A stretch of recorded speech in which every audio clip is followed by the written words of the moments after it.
멋진 노경호 성도님 이렇게 또 뵙게 돼서 너무 감사합니다.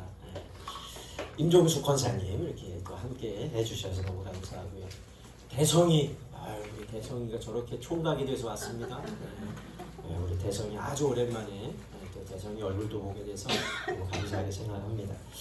우리가 매년 맞이하는 성탄은 화려한 조명과 또 캐럴 그리고 선물과 축하로 가득한 그런 계절입니다.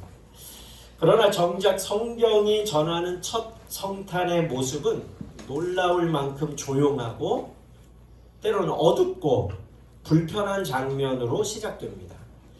예전에 이런 이야기를 들은 적이 있는데요. 한 가족이 아이를 데리고 한 여관의 문을 두드립니다. 아이는 고열에 시달리고 있었고 부모는 지칠 대로 지쳐 있었습니다. 그러나 문 너머에서 돌아온 대답은 단호했습니다. 방이 없습니다. 라는 거죠. 그날 밤 그 가족은 결국 차 안에서 밤을 새워야 했다고 합니다. 성도 여러분, 방이 없다라는 말은 단순히 공간의 문제를 이야기하는 게 아닙니다. 그 말 속에는 여유 없음, 관심 없음, 우선순위에서 밀려남이라는 차가운 현실이 그 속에 담겨 있다라는 것입니다. 오늘 우리가 읽은 성탄 이야기의 시작도 바로 이 말에서 시작되지요. 여관에는 그들이 머무를 방이 없었더라.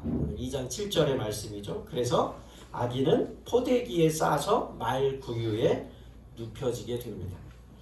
베들레헴의 작은 여관, 만삭의 마리아와 요셉은 문을 두드렸지만 그들을 맞아줄 방은 없었습니다. 그날 밤 하나님의 아들은 가장 낮은 자리 마구간에서 태어나시게 된 것이죠. 오늘 성탄절 주님은 우리에게 한 가지 질문을 던지십니다. 빈 방 있습니까? 성도 여러분, 예수님의 탄생이 마구간에서 이루어졌다라는 사실은 결코 우연이 아닙니다. 이 일은 하나님의 구원의 방식, 하나님의 구원이 어떻게 이루어지는지를 또 어디를 향하고 있는지를 분명히 보여주고 있는 그런 것이다라는 거예요.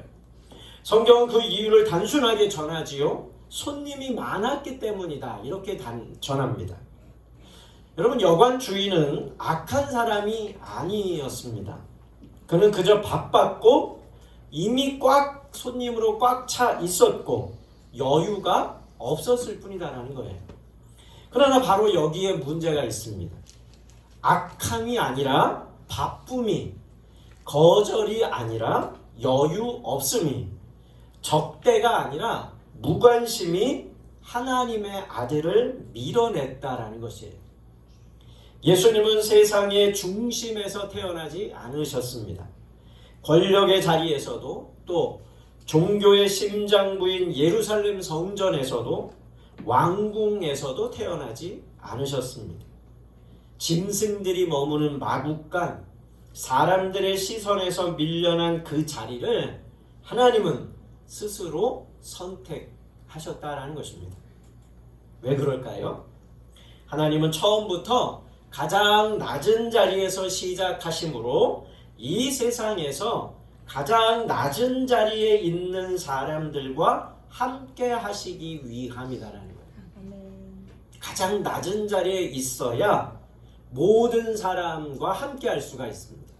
가장 높은 자리에 있으면 높은 사람들과 함께 있어야 되지만 가장 낮은 자리에 있으면 모든 사람을 우러러 볼 수밖에 없어요. 모든 사람이 눈에 들어오게 된다는 거예요. 위에다 둔다라는 겁니다. 눈 아래에 두는 것이 아니라 눈 위에 둔다라는 것이 낮은 자리가 갖는 특징이에요. 그러나 높은 자리는 눈 아래로 본다라는 거예요. 모든 사람을 자기 눈 아래로, 자기의 힘 아래에 있는 사람들로 본다라는 게 다르다라는 것이죠. 마구간이 우리에게 전해주는 것은 이렇습니다. 하나님은 높은 곳에서만 만나는 분이 아니라는 것. 준비된 사람만이 아니라 밀려난 자리에도 임하신다라는 것. 인간의 기준으로 방이 없는 곳이 바로 하나님의 시작점이라는 것을 우리에게 전해주고 있다라는 것이에요. 성탄은 왜 방이 없었는가를 묻기 전에 이 질문을 우리에게 던집니다. 하나님은 왜 그 방 없는 자리를 선택하셨는가? 라는 것입니다. 여러분, 예수님의 삶을 여러분 따라가다 보면 한 가지 공통점이 있다는 것을 발견합니다. 그분은 태어날 때만 방이 없으셨던 분이 아니라 평생 방이 없으셨던 분이셨어요. 예수님은 목수 요셉의 아들로 자라나셨지요. 당시 갈릴리의 목수들은 대부분 순회 노동자들이었습니다. 여기저기를 떠돌아다니면서 일거리가 있을 때마다 거기서 일하고 삭슬 받는 이런 순회 노동자였다. 떠돌이 생활을 했던 그런 사람들이었다라는 것입니다. 그래서 예수님은 가난을 알고 노동의 땀 냄새를 알고 오늘 벌어 오늘 살아가는 삶의 고단함을 몸으로 아셨던 분이에요. 예수님의 비유 속에는 늘 그런 삶의 장면들이 등장합니다. 잃어버린 은전 하나를 찾기 위해 집안을 샅샅이 뒤지는 여인. 혹시 여러분 이게 예수님의 가정에서 이루어진 일은 아닐까 한번 생각해 보신 적 있어요? 은전 10개 중에 하나를 잃어버렸다는 건 그건 시집 올 때 지참금으로 가지고 온 거예요. 신부가. 거기에 하나가 잃어버렸다라면 이건 큰일 중에 큰일인 거예요.